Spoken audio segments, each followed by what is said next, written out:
Halo dan salam sejahtera yang kami hormati Ibu Esti dan Pak Rama selaku dosen pembimbing mata kuliah Otomasi Sistem Pertanian Terpadu serta kakak-kakak asisten praktikum yang kami hormati.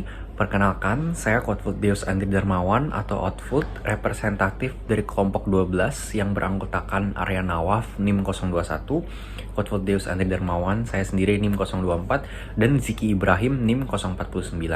Izinkan kami untuk mempresentasikan tugas besar kami yang berjudul Automation of Agricultural System, tugas besar praktikum. Dalam praktikum ini yang pertama akan dibahas pemahaman cara kerja sistem, kemudian kualitas dan konstruksi sistem, metode pengukuran data, serta pengolahan data. Yang pertama ada pemahaman kerja sistem yang akan dijelaskan oleh teman saya. Oke, baik, selanjutnya yaitu pemahaman cara kerja sistem. Berikut adalah diagram arsitektur dari sistem. Nah, dapat dilihat mulai dari pot tanaman, kemudian akan dibaca oleh sensor di HT11. Di HT11 ini adalah sensor yang membaca kelembapan udara dan suhu udara. Kemudian dibaca juga oleh sensor soil moisture sensor. Nah, ini akan membaca kelembapan tanah. Kemudian data-data yang sudah ditangkap itu akan dimasukkan atau diproses kembali oleh mikroprosesor. Dalam hal ini kami menggunakan WMOS. Nah, kemudian setelah data-data didapatkan, kemudian data diolah sehingga dapat ditentukan apakah membutuhkan air atau tidak, sehingga nanti dapat menggerakkan aktuator berupa pompa dan drivernya. Oke, setelah sudah, kemudian data yang didapat itu dikirim melalui Wi-Fi dengan MQTT broker sehingga dapat ditangkap oleh database. Selanjutnya yaitu alur kerja sistem secara keseluruhan. Baik, sekarang kita mulai dari start, yaitu penyalaan WMOS mikroprosesor. Sebelumnya program sudah dimasukkan melalui pengkodingan secara manual. Nah, kemudian dari start WMOS akan menghubungkan pada Wi-Fi. Apabila gagal, maka ia akan terus mengulangi hingga dapat terhubung. Kemudian apabila berhasil, dia akan mengaktifkan MQTT brokernya sembari melakukan pembacaan sensor. Nah, sensor yang tadi dibaca yaitu DHT11 dan moisture sensor. Kedua sensor tersebut akan membaca 3 data. Salah satunya yaitu kelembapan tanah. Nah, kelembapan tanah inilah yang kemudian nanti akan dicek atau dilakukan pengecekan nilainya. Apabila kurang dari 50%, maka dia akan menyalakan pompa air. Nah, apabila lebih dari 50%, dia akan mematikan pompa air. Begitu seterusnya, sehingga kemudian dikirimkan data tersebut kepada server yang ditangkap oleh Node-RED sendiri. Nah, dari Node-RED sendiri nanti akan diolah berdasarkan variabel-variabel dari 3 data tersebut. Nah, kemudian data disimpan pada database dan ditampilkan secara sistematis. Nanti dapat dilihat bahwasannya ada gauge, ada 3 gauge dan nilainya, dan dapat juga dibuat seperti grafik. Berikut setelah disimpan akan ditampilkan data olahannya pada user interface terhadap 3 variabel tersebut. Nah, setelah ditampilkan maka akan ada pilihan apabila ingin loop, maka dia akan terus mengurangi. Apabila loop selesai atau kita ingin mengakhiri, maka program dianggap selesai. Kemudian adalah arsitektur sistem flowchart pada Node-RED-nya. Dapat dilihat sebagai berikut.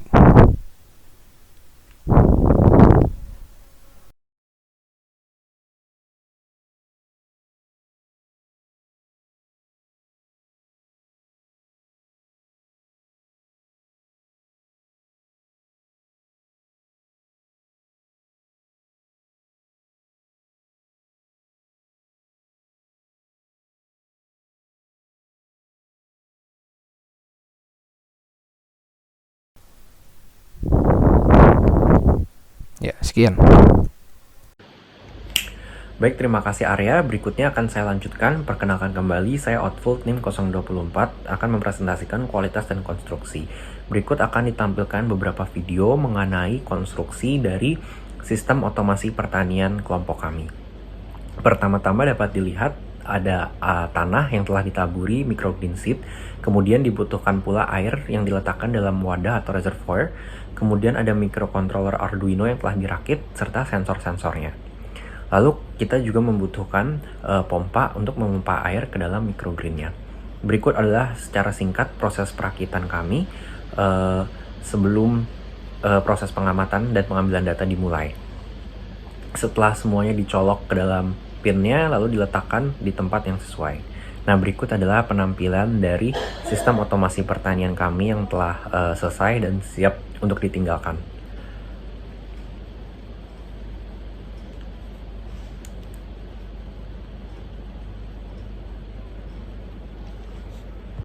Baik, setelah sistem dirakit sedemikian rupa, sistem kami tinggalkan pada lokasi yang ditempatkan secara spesifik sesuai dengan syarat tumbuh daripada tanaman microgreen. Seperti yang nanti akan dijelaskan bahwa microgreen ini membutuhkan paparan sinar matahari kurang lebih 8 hingga 15 jam per hari. Maka dari itu, selama penelitian ini, kami meletakkan sistem kami ini di samping jendela, di balkon di samping jendela, dan lokasinya terletak di asrama ITB di kampus Jatinangor. Meskipun dia mendapat paparan cahaya yang cukup, namun cuaca pada saat pengamatan ini sedang hujan dan mendung, sehingga nampaknya beberapa benih ini tidak mengalami perkecambahan karena tidak sesuai dengan syarat tumbuhnya. Baik, berikutnya akan saya lanjutkan untuk metode pengukuran. Perkenalkan kembali, saya Kotfuldius Andri Darmawan, NIM 024. Yang pertama ada variabel dan sensor yang digunakan.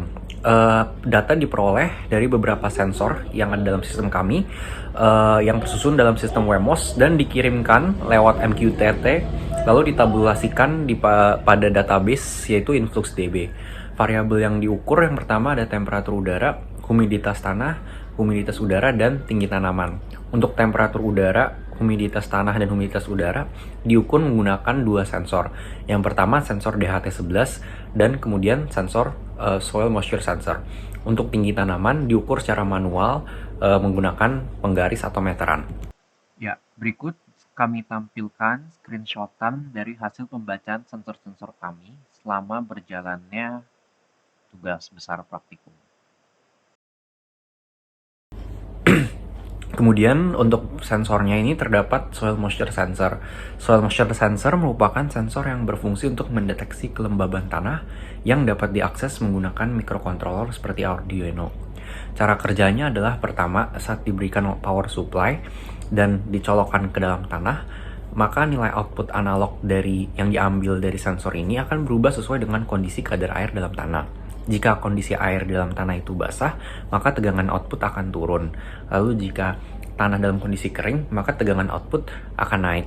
Dan kemudian tegangan ini akan dibaca pada pin ADC di microcontroller Arduino dan terbaca dari range 0 sampai 1023. Lalu untuk output digitalnya itu akan ada nyala pada LED yang terdapat pada soil moisture sensornya.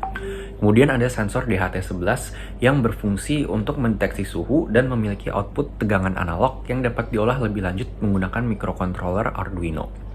Cara kerjanya adalah di dalam alat DHT11 ini terdapat elektroda, terdapat dua elektroda yang di tengahnya itu terdapat sebuah substrat yang dapat mendeteksi kelembaban di udara. Nah, dia itu mendeteksi uap air dengan mengukur resistansi listrik antara dua elektroda tersebut, kemudian mengirimkan datanya kepada microcontroller. Oke, berikutnya data error random dan sistematik yang kami alami selama pengerjaan proyek ini. Yang pertama, kami mendapati error dalam menginstall Node-RED serial port pada 2 dari 3 device yang kelompok kami miliki. Errornya seperti yang ditampilkan di atas.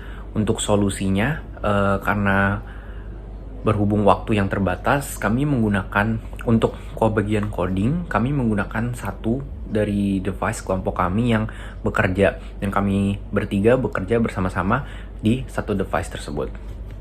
Kemudian terdapat error pada coding modul 2 serta kerusakan pada sensor DHT11. Nah, pertama terdapat error pada coding modul 2 itu di bagian void setup dan initial object sensor DHT-nya. Kami pikir terdapat masalah pada pin di DHT-nya dan dicolokannya itu. Namun ternyata setelah kami coba pindahkan menggunakan device lain, ternyata tidak bisa juga. Dan setelah diteliti lebih lanjut, nampaknya ini terdapat kerusakan pada sensor DHT11. Nah, untuk solusinya karena terbatas waktu, kami tidak bisa membeli yang baru karena pengirimannya cukup lama. Nah, kami meminjam sensor kelompok lain dan berkoordinasi bersama mereka untuk mendapatkan datanya. Kemudian terdapat informasi tambahan mengenai microgreen sunflower seed alias microgreen yang kami gunakan. Microgreen ini adalah tanaman komoditas sayuran yang umumnya dikonsumsi saat masih berumur muda, sehingga daun-daunnya itu masih sangat segar, masih sangat muda, dan kotiledon tanaman itu sudah berkembang sempurna. Maka dari itu microgreen ini memiliki nutrisi yang kurang lebih sama besarnya seperti sayuran yang sudah tumbuh dewasa. Nah, untuk microgreen sunflower seed ini berdasarkan literatur yang kami cari memiliki syarat tumbuh sebagai berikut. Intensitas cahaya umumnya memerlukan paparan cahaya 8 hingga 15 jam per hari dan pada suhu 24 derajat hingga 29 derajat Celcius serta kelembaban 40 derajat hingga 40% hingga 50%. Untuk media tanamnya digunakan media tanam tanah dengan jenis tanah lempung berliat. Harapannya tanah ini cocok untuk menjadi media pertumbuhan microgreen sunflower seed, namun sayangnya tidak semua microgreen dapat berkecambah dan tumbuh pada jenis tanah tersebut. Sekian dari saya, berikutnya akan dilanjutkan oleh teman saya. Terima kasih. Baik, berikutnya adalah pengolahan data. Pertama, kita harus mendefinisikan terlebih dahulu model pertumbuhan apa yang sebetulnya digunakan pada tugas besar kali ini. Pada tugas besar kali ini yang digunakan adalah model sistem dinamik order 2, di mana sistem order 2 adalah sistem yang outputnya merupakan penyelesaian persamaan diferensial order 2. Seperti yang terlihat pada gambar, ada memang beberapa metode lain seperti linear, polinomial, order 1, order 2, dan non-linear. Dan yang kita gunakan pada tugas besar kali ini adalah sistem dinamik order 2. Mengapa sistem dinamik order 2 yang kami gunakan? Karena pada percobaan tugas besar ini ada 3 variabel input pengaruh yang kami tetapkan terhadap output tinggi tanaman, yaitu AT, average temperature, AM, average moisture, dan SM, soil moisture. Di mana pada sistem dinamik order 2 ini, fokusnya adalah kuadrat kesalahan terkecil. Makanya yang digunakan metode perhitungan adalah analisis regresi kuadrat terkecil. Nah, kemudian bagaimana cara kami melakukan pengolahan data? Yang pertama adalah mengakses database pada website InfluxDB yang tertera pada link di bawah ini. Kemudian adalah penyusunan data periodik yang terstruktur. Jadi penstrukturan data AT, AM, dan SM secara periodik sesuai data tinggi tanaman. Jadi kami menyesuaikan terlebih dahulu sesuai dengan data tinggi tanaman yang disediakan dan yang sudah tersedia. Di mana setelah kami lihat masuk datanya setiap 6 jam. Maka kami harus menyesuaikan selama 6 jam tersebut juga. Kemudian adalah olah data dan analisis yang dibantu dengan aplikasi Microsoft Excel dan fungsi solver yang terdapat dalam add-ins Microsoft Excel. Kemudian adalah penyajian tabel dan grafik yang disertai hasil analisis dan pembahasan yang singkat. Nah, di halaman ini adalah hasil pemodelan AT atau average temperature dan visualisasi datanya. Pada tabel terlihat ada input, output, dan juga waktu. Waktu, input, dan output adalah hal yang utama yang harus kita tentukan pada tabel ini. Untuk input adalah entry data yang sebelumnya telah kami dapatkan pada InfluxDB, yang kami sesuaikan tiap 6 jam. Bisa dilihat pada kolom di sampingnya, waktunya dalam jam, kemudian satuan adalah 6. Sementara outputnya adalah tinggi tanaman yang datanya juga kami dapatkan melalui InfluxDB, yang ini diberikan setiap 6 jam. Kemudian selanjutnya adalah hasil pemodelan AT average temperature dan visualisasi data berikutnya. Jadi untuk gambar sebelah kiri, kita bisa melihat di dashboard InfluxDB ada 2 grafik. Ya. Ada grafik yang pertama adalah grafik AT atau average temperature yang berwarna ungu, dan grafik pertumbuhan tinggi tanaman yang berwarna jingga. Nah, dari grafik ini kita bisa interpretasikan beberapa hal. Terjadinya pertumbuhan tinggi tanaman yang cukup signifikan ketika grafik AT stabil pada angka 25 sampai 30 derajat Celcius. Bisa terlihat di gambar. Kemudian setelah terjadi penurunan suhu dari 25 sampai 30 menjadi bahkan sampai di bawah 20 derajat Celcius titik terendahnya, maka pertumbuhan tinggi tanaman terlihat dari grafiknya yang stagnan pada posisi ini. Kemudian terjadi peningkatan pertumbuhan kembali ketika suhu naik di rentang 25 sampai 30 derajat lagi. Hal ini juga bisa kita lihat lebih lanjut pada tabel di bawah dan gambar di samping. Pada sistem dinamik ada dua variabel AT, average temperature, kita bisa lihat bahwa suhu yang stabil adalah antara rentang 25 sampai 30 derajat Celcius dengan rata-ratanya adalah 27 derajat Celcius. Di sini yang berwarna biru adalah U atau input, itu suhu, dan yang berwarna merah adalah Y atau output tinggi tanaman tersebut. Dari tabel kita dapatkan kuadrat kesalahan sebesar 3,34 dengan bantuan solver, yang mana nilai ini adalah sangat baik, dengan koefisien korelasi sebesar 1. Koefisien korelasi sebesar 1 ini menunjukkan adanya korelasi positif antara grafik AT dan juga grafik tinggi tanaman, yang sebelumnya sudah dijelaskan bahwa semakin tinggi suhu mendekati titik optimum, maka pertumbuhan tinggi tanaman juga meningkat mendekati titik optimum pula. Berikutnya adalah hasil pemodelan AM atau average moisture dan visualisasi datanya. Pada grafik kembali terlihat bahwa input adalah entry data yang sebelumnya kita dapatkan dari InfluxDB. Sama halnya dengan output, dan waktu 6 jam adalah waktu yang kami tentukan karena waktu entry data dari output atau tinggi tanaman adalah setiap 6 jam, sehingga harus kami sesuaikan agar perbandingan bisa berjalan lancar. Kemudian pada halaman berikutnya, kita kembali melihat pada dashboard InfluxDB dua grafik. Grafik yang pertama adalah AM yang berwarna ungu, dan grafik yang kedua adalah tinggi tanaman yang berwarna jingga. Lagi-lagi pada grafik kita bisa menginterpretasikan beberapa hal. Terjadinya pertumbuhan tanaman yang cukup signifikan ketika grafik AM terlihat stabil pada angka di atas 70, di bawah 80. Kemudian terjadi penurunan dari angka 70 sampai 80 menjadi bahkan di bawah 60, sehingga pertumbuhan terhenti karena grafik terlihat stagnan. Kemudian terjadi peningkatan pertumbuhan lagi yang ditandai dengan grafik AM yang naik kembali menjadi rentang 70 sampai 80. Kemudian kita bisa melihat pada gambar di sebelah kanan sistem dinamik order 2 variabel AM average moisture, bahwa memang nilai yang stabil untuk average moisture adalah rentang 70 sampai 80 dengan rata-rata sekitar 75 sampai 78. Dengan U adalah input dan Y adalah outputnya. Pada tabel kita bisa mendapatkan bahwa kuadrat kesalahan sebesar 5,47 yang menunjukkan angka sangat baik karena mendekati 0, dan ini adalah angka terkecil yang bisa didapatkan solver, dengan koefisien korelasi sebesar 1, yang mana 1 kembali menunjukkan bahwa adanya korelasi positif antara grafik AM dan juga grafik tinggi tanaman, yang dimana artinya semakin tinggi nilai AM maka semakin tinggi pertumbuhan tinggi tanaman, mencapai batas yang optimum.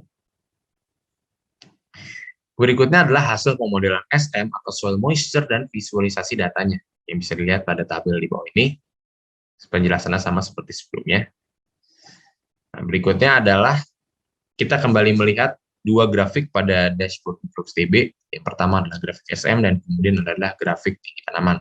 Sama seperti sebelumnya, kita menginterpretasikan beberapa hal, di mana terjadinya pertumbuhan yang signifikan jika grafik SM stabil pada angka 50 sampai 60. Sedangkan ketika terjadi penurunan bahkan sampai di bawah 20, maka pertumbuhan stagnan karena grafiknya stagnan. Kemudian terjadi penurunan lagi menjadi di bawah 40, maka pertumbuhannya terhenti, grafiknya stagnan lagi.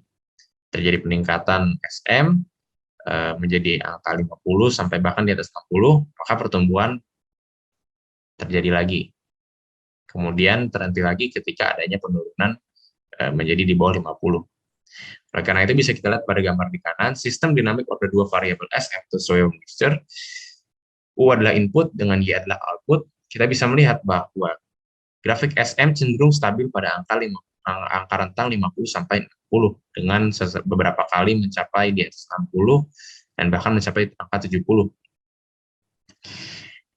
Kemudian pada tabel kita mendapatkan kuadrat kesalahan sebesar 3,6 yang termasuk nilai yang sangat baik dengan koefisien korelasi sebesar 1, yang artinya lagi-lagi ada korelasi positif antara grafik SM dan juga grafik tinggi tanaman. Sehingga semakin tinggi SM, maka semakin tinggi pertumbuhan tinggi tanaman sebelum mencapai batas yang optimum.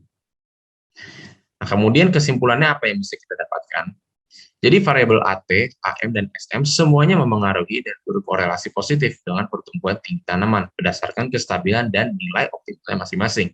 Di mana pada AT nilai optimalnya adalah sekitar 27 derajat Celcius, untuk AM sekitar 75 sampai 78 derajat Celcius, 75 sampai 78, dan untuk SM adalah 60 sampai 70. Sekian untuk presentasi dari kelompok kami, kelompok 12. Kurang lebihnya mohon maaf. Assalamualaikum warahmatullahi wabarakatuh.